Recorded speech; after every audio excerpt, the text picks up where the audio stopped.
So, ang pinaka mabigat dito ay hindi po ang liability ng LGU, kundi yung forfeiture of properties under the Anti-Agricultural Sabotage Act.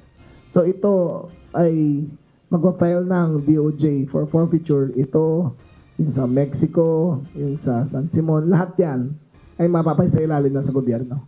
Tatlong malalaking warehouses ng iligal na paggawa ng sigarilyo sa Pampanga ang pinuntahan ng pinagsanib na pwersa ng Department of the Interior and Local Government, Philippine National Police at Bureau of Customs kaninang umaga.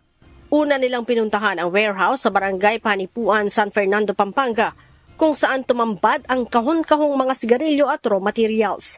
Kompleto ito sa gamit gaya ng drying, manufacturing at packing materials na kayang gumawa ng nasa 160 million pesos na halaga ng sigarilyo sa isang araw.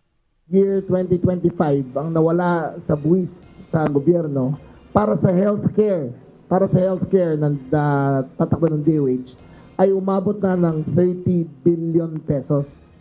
Ito ay dahil sa mga factory na nakikita natin ngayon. Pinuntahan din ng mga otoridad ang warehouse na ito dito sa San Simon, Pampanga, kung saan dito muna unang ipinuproseso ang mga raw tobacco bago dalhin sa iba pa nilang mga warehouse. Pero hindi katulad ng unang ni-raid ng mga otoridad noong February 4, wala nang natagpuan ang mga suspect dito at wala na ring mga empleyado. Ang tanging naiwan ay ang tambak na tobacco leaves. Sinabi ng kalihim na magkakaugnay ang paggawaan ng sigarilyo na nadiskubre ng PNP at BOC sa Pampanga. Nakikita nyo na sabay-sabay ito.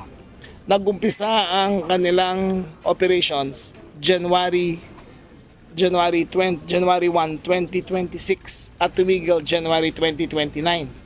Kita nyo sabay-sabay, di ba? Yung Mexico, Pampanga, San Simon, tsaka dito, iisa ang pattern nila. They all started January 1 and they all ended January 29.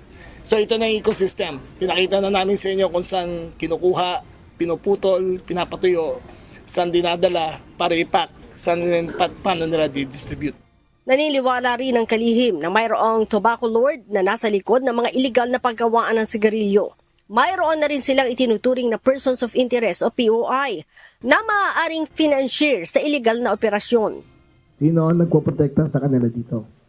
So, may persons of interest kami, pero hindi pa namin natatay up distinctively kung sila talaga ang kasama.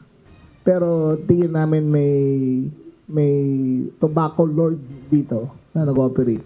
At ang hinala pa lang naman, ay 2 Central Luzon congressman.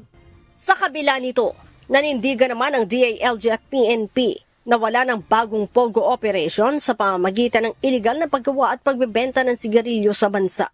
Wala.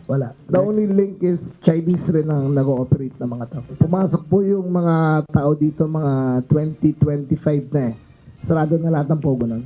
Bukod sa mga iligal na paggawaan ng sigarilyo sa Region 3, inamin din ni General Nartates na mayroon pa silang iniimbestigahan sa ibang lugar gaya sa Visayas at Mindanao. Samantala, bagamat walang kinalaman sa mga sinalakay na warehouses, kinumpirma rin ng PNP ang ginagawang panunuhol ng mga naunang nahuhuli na smuggled cigarettes. With regards to the bribery cases, meron talagang actual. Actually, dun sa Highway Patrol, may 5 million. Nakita nyo naman, di ba? Bribe money. In Cebu, meron din 1 million. In Mindanao, meron din. Pero hindi na umabot ng million. At marami pa. And we have several cases not only here in Pampanga, but I think last month or a month of December, meron ding warehouse na nakuha sa Bataan. In dinalupihan na Bataan. Leia Ilagan, UNTV, News and Rescue. Diyos ang aming sandigan, serbisyo publiko ang aming pinahahalagahan.